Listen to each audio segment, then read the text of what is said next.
এই ফাজিল, এখানে হাত দিচ্ছ কেন? হ্যাঁ, আরে বাবা, এখানে হাত কেন দিচ্ছে আপনি বোঝেন না? তুমি যে একটা ফাজিল লুচু ছেলে, সবসময় উল্টাপাল্টা জায়গায় হাত দেওয়ার ধান্দায় থাকো।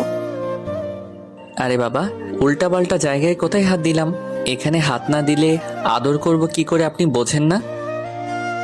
হ্যাঁ, তোমার কাজই হচ্ছে সবসময় লুচুগিরি করা। আমি কি সেটা জানি না মনে করেছো? আপনি আমাকে এভাবে বলতে পারলেন? আমি কি এতটাই বাজে যে আপনাকে কখনো টাচ করতে পারবো না? নাকি আপনার আমার ভালোবাসাটা চাই না? হ্যাঁ, বলতে পারলাম, কারণ তুমি একটা লুচু। আমি কি তোমার সময় সম্পর্কে জানি না? অফিসের সুন্দরী কলিগগুলোকে দেখলেই তুমি তাদের গায়ের উপর ঢলে পড়ো। তোমার কর্মকাণ্ডকে আমি কিন্তু জানি, বুঝলা? তুমি সব সময় এরকমটা করো। তুমি কেমন সেটার আমার আর জানতে বাকি নেই। তার মানে আপনি আমাকে সন্দেহ করছেন, তাই তো? আপনার মনে হচ্ছে আমি আপনাকে ভালোবাসি না, তাই তো? হ্যাঁ, ঠিক তেমনটাই তো। আর এতে সন্দেহ করার কি আছে? তুমি আমাকে ভালোবাসো না, আমি তো সেটাই বললাম। আপনি আমাকে এত সন্দেহটা করতে পারলেন? আমি আপনাকে ভালোবাসি বলেই আপনার কাছে এসেছিলাম, আদর করতে চাইছিলাম। আপনি সব সময় আদরের কথা বলেন, তাই এসেছিলাম। কিন্তু আপনি এমনটা বলতে পারলেন, আমি বুঝতে পারছি আপনি হয়তো এখন আর আমার ভালোবাসাটা চান না, তাই না? কারণ আমি কিন্তু একবারও সেটা বলিনি। তুমি সব সময় দুষ্টুমি করতে থাকো, আর আজকে অফিসের মধ্যে এরকমটা করছো কেন? তাহলে কি সমস্যা পড়তে হবে না, বলো? ও, এখন সমস্যা হয়ে যাচ্ছে। বিয়ের আগে আপনি বারবার আমাকে কাছে টেনে দিতেন, কেবিনের দরজা আটকে দিয়ে আমার সাথে রোম্যান্স করতেন। তখন সমস্যা হতো না, তখন কেউ দেখে ফেলতো না, তাই না? আপনার বেলায় 16 আনা আর আমার বেলায় 4 আনাও না। সবসময় শুধু আপনি আমাকে দোষারোপ করেন। আচ্ছা ঠিক আছে। আরে বাবা, তখন তো তোমাকে প্রচন্ড পরিমাণে ভালোবাসতাম, আর তোমাকে নিজের কাছে টেনে নিতাম। কারণ তখন তোমাকে ভালোবাসাটা বোঝানোর চেষ্টা করতাম আমি, কিন্তু তুমি তো সেটা বুঝতেই চাওনি। ও, তার মানে আপনি বলতে চাচ্ছেন আমি আপনার ভালোবাসাটা বুঝি না, আর এখন আমি আপনাকে ভালোবাসি না, তাই না? আর আপনি আমাকে এখন ভালোবাসেন না। এখন আমাদের বিয়েটা হয়ে গেছে বলে সব ভালোবাসা শেষ হয়ে গেছে, তাই তো? ফারহান, আমি কিন্তু তেমন করে বলতে চাইনি।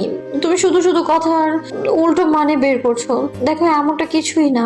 তুমি আমার কথাটা বোঝার চেষ্টা করো, এটা অফিস। অফিসটা তো আপনার, ওই জন্য ভেবেছিলাম আপনাকে কাছে টেনে নেই, একটু আদর করি। কিন্তু আপনি এমন করে বলতে পারলেন, আমি আর কখনো আপনার কাছে আসবো না।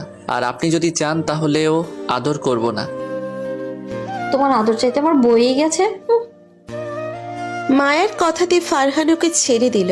তারপর বেশ কিছুক্ষণ ওর চোখের দিকে তাকিয়ে রইল। তারপর একটা সময় তাচ্ছিল্যের হাসি দিয়ে বলল, হ্যাঁ, সেটাই তো। এখন তো আমি পুরনো হয়ে গেছি, আর ভালোবাসাটা শেষ হয়ে গেছে না। আর যে মোহটা ছিল সেটাও কেটে গেছে। আর এখন আপনিও বুঝতে পারছেন আমার সাথে আপনার থাকাটা পসিবল না। অনেক বেশি কষ্ট হয়, আমি সেটা খুব ভালো করে বুঝতে পারি। আপনি নিজের মতো চলতে পারেন। আমি কি আপনাকে কখনো বাধা দিয়েছি? দেইনি। আমি তো আপনাকে বিয়ে করতে চাইছিলাম না, কিন্তু আপনি জোর করে এরকম একটা কাজ করতে বাধ্য করলেন। ফারহানের কথাতে মায়া বুঝতে পারল ওর অনেকটাই রেগে গেছে। তাই মায়া ফারহানের মুখের পাশে হাত রাখতে গেলে ফারহান তখন একটু সরে গেল আর বলতে লাগলো, ভয় নেই, আমি রাগও করিনি, আর আমার খারাপও লাগেনি। আপনি যেমনটা ভাবেন আমি তেমনটাই বলেছেন।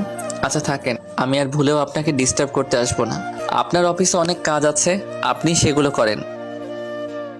ফারহান চলে যেতে গেলে মায়া ওর হাতটা ধরে ফেললো। তারপর আবার এক ঝটকায় নিচের হাতটা ছাড়িয়ে নিয়ে তারপর কেবিন থেকে বেরিয়ে গেল। আর মায়া নিচের চেয়ারে গিয়ে বসে ভাবতে লাগলো, এটা কি করলাম আমি? পাগলটা তো প্রচন্ড পরিমাণে রেগে গেছে। ওকে কি এইভাবে রাগিয়ে দেওয়াটা ঠিক হলো? আমিও তো ওকে প্রচন্ড পরিমাণে ভালোবাসি, তাহলে কেন এমনটা করলাম? সারাটা দিন ফারহান আর মায়ার কেবিনে গেল না, যার জন্য মায়া বুঝতে পারলো ও প্রচন্ড পরিমাণে রেগে আছে। আপনারা হয়তো ভাবছেন এখানে কি হচ্ছে, তাই তো? আসলে মায়া ফারহানের অফিসের বস, আর ওরা দুজন দুজনকে ভালোবেসে বিয়ে করেছিল। ওদের বিয়েটা এক প্রকার হুটহাট করেই হয়েছিল। ফারহান বাসর ঘরে যাওয়ার আগ পর্যন্ত জানতো না ওর মায়ার সাথে বিয়ে হচ্ছে। বাসর ঘরে যাওয়ার পর জানতে পারে মায়া ওর বউ। মায়া খেয়াল করতো ফারহান সব সময় ওকে ফলো করে, ওর আশেপাশে ঘুরঘুর করে। বিষয়টাতে শিওর হওয়ার জন্য মায়া ফারহানের ফ্রেন্ডের কাছ থেকে জানতে পারে ফারহান ওকে ভালোবাসে, কিন্তু নিজের অবস্থানের কথাটা ভেবে বলতে পারে না। মায়া যেদিন থেকে জানতে পেরেছে ফারহান ওকে ভালোবাসে, সেদিন থেকে ওকে নিজের